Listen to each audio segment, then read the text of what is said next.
Hello, everybody. Welcome back to another episode of Food by Scoop. If you're wondering why I have assortment of pint containers that is somewhat looking like the Avengers, is because this video will be making homemade Hawaiian rolls. I feel like Hawaiian rolls is one of the best mass chain buns ever. But this is also going to be a part one to a follow-up video, which you should check out. The reason why I made my own because I had an idea a long time ago, like, yo, what if they made a burger bun, and that would be so amazing.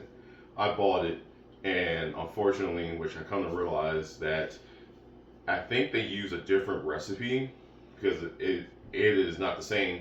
But then also, spoiler alert, this will be used for a burger bun.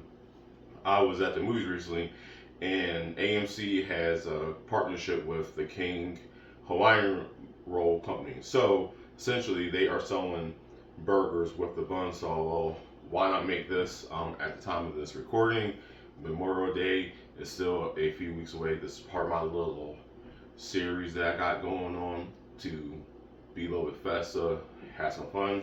So we're gonna make homemade Hawaiian rolls that you can either use it as a burger bun or just make it as a dinner roll and a little change up in case you want to do that. So I like to add the yeast and the water into the bowl that I am mixing.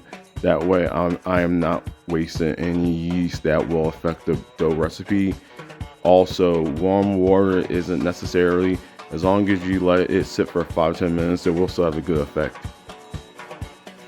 Next step is I will slowly melt the butter and the sugar, and this is to not kill the yeast and to make the eggs curdle when I mix it in with the dough, just because the yeast is still a very sensitive. Now that the butter is fully incorporated,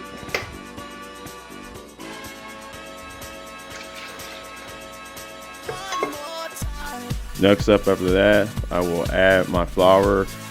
Depending on the humidity, you might be able to use less flour or more flour, but you want a good dough ball. And as you see here, I am adding one egg at a time to get it fully incorporated. Another thing which I discovered from baker, which you will always hear me say when I am making bread, is to add salt at the end. I let this go for 15 minutes and I'm checking the window pane, and as you see here, I'm checking for good gluten development, and you can almost see through it. Now initially I weigh these out at 10 ounces, which is very big for a sandwich bun. So I'm pretty sure I said this at the end of the video, but in case you want dinner rolls, I would do 2 ounces, and for sandwich rolls, I would go 5 ounces. Just because of the proofing and that. And as you see here, I am kneading it, and then I am gently pulling it and making it taut. The reason is for this because I'm trying to make it as smooth and as round as possible, and then you will see me lift up the bottom of the dough to make sure that I have completely closed the bottom of it, and that way gas won't escape during the fermentation process.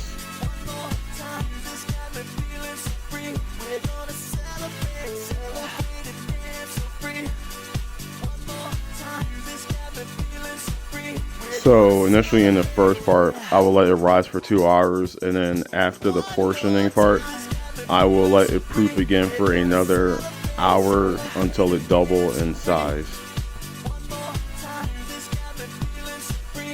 I decided to do a cut in a cross method, almost like a hot bun cross, and this is just to give it some more structure and to allow the gas to rise up.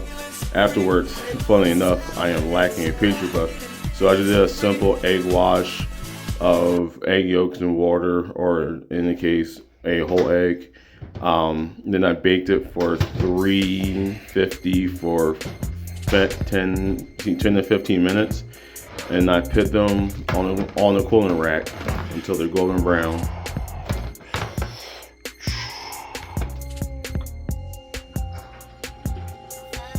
at the end of the video, we have our homemade Hawaiian burger bun. I'd like to say that this is 10 ounces, as you seen earlier in the video. You want to do this for a burger bun, I advise you to do half the amount, which is 5 ounces. And in case you want to make dinner rolls, I would do 2 ounces of this, because after the yeast, everything will nice and rise up. By the way, this is very good, very soft, very moist, with a slight bit of sweetness. Once again, thank you for watching the video. Make sure you like, comment, subscribe, share with a friend. See you in the next video.